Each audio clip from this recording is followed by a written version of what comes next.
Here's going to be a little bit of help on our 2.6 homework. So number 7, we didn't have one of these in class, but you're supposed to sketch a graph. Your graph does not have to look exactly like mine, but all of these things are supposed to be true. So as x approaches 2, the function is approaching negative infinity. So when you go on the x-axis, if you go to 2,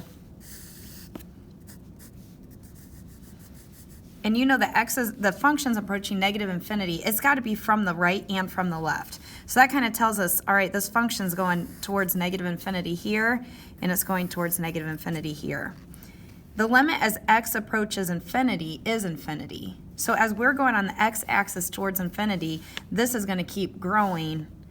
So I don't know exactly where it crosses, but it's definitely going to increase up. As x approaches negative infinity, the function's approaching 0. So as we come back this way, the function's approaching 0. Oh, and I'm going to skip here first. As it's approaching 0 from the right side, it's going up to infinity. Okay, so I'm going to kind of just take this up to infinity like that. And as it approaches 0 from the left side, it's going towards negative infinity. And as x goes towards negative infinity, this function's getting really close to 0. So here is what my final graph looks like to kind of make all of those criteria true. The next problem I wanted to do with you is number 23. So this is just a problem with the radical. So limit as x approaches infinity, radical 9x to the 6th minus x over x to the 3rd plus 1. So what we're going to do is I'm going to factor out an x to the 6th up here. So x to the 6th, leaving us with 9 minus 1 over x to the 5th over, I'll factor out an x to the 3rd down here and be left with 1 plus 1 over x to the 3rd. Okay, so maybe you guys can see, if you take the square root of x to the 6th, that cuts the exponent in half. So we have x to the 3rd, and then radical 9 minus 1 over x to the 5th, and here we have 1 plus 1 over x to the 3rd. So now you guys can see this cancels. Now, remember, we're applying the limit as x approaches infinity. So as x approaches infinity, this is going to approach 0. We have radical 9 minus 0 over 1 plus 0.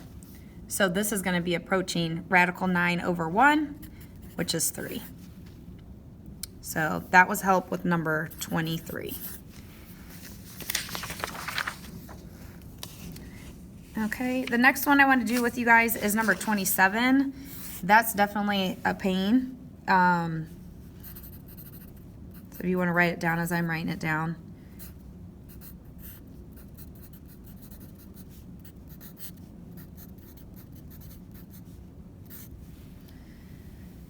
Okay, so what you maybe notice is that as x approaches infinity, you're going to end up, if you would plug in infinity, you're going to have infinity minus infinity, and you don't really know which infinity is bigger. Like, is this going to approach 0? Is it going to approach positive infinity? Is it going to approach negative infinity?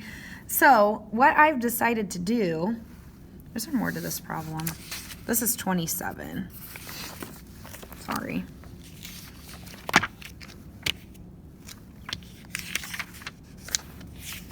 .6, number 27. Okay, yeah, that's it. So what I've decided to do is I'm going to multiply by the conjugate.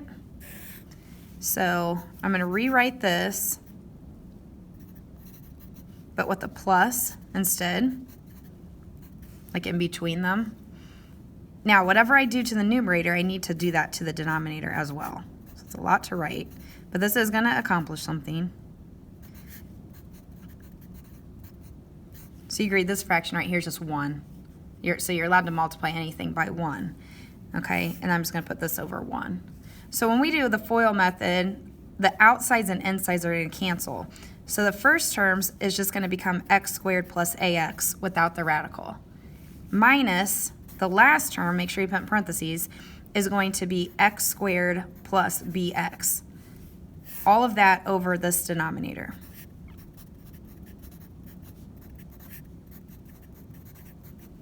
So now you'll notice here, these x squareds are going to cancel, leaving us with ax minus bx, distribute this negative sign, over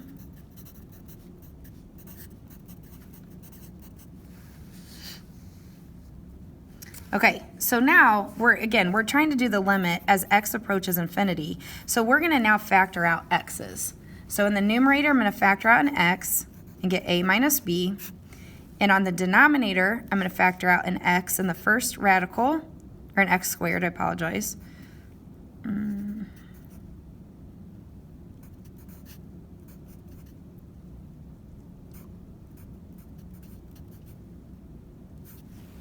Hopefully you can see that. So I took an x squared out of here and an x squared out of here. And let's do a little bit of work in our head. Okay, you can imagine this x squared coming out is going to become a regular x. You guys kind of imagine that's just going to become an x. So we are going to be allowed to cancel out both of these x's with this x.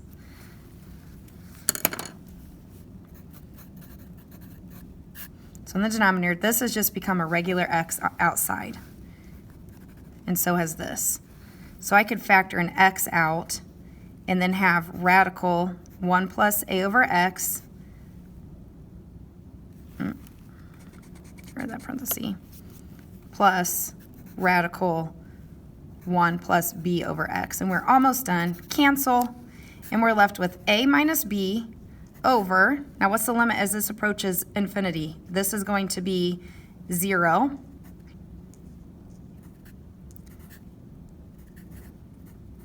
And 0. So our final answer, the denominator would be 2. So our final answer is a minus b over 2. That one is pretty complicated. Hopefully you were able to follow that work. Right here, I was just running out of paper. I should have probably shown this in another step, but I just knew I was about out of space. So hopefully that helps. Don't forget number 57, try doing the squeeze theorem, and also you can look at Desmos to see what the graph looks like.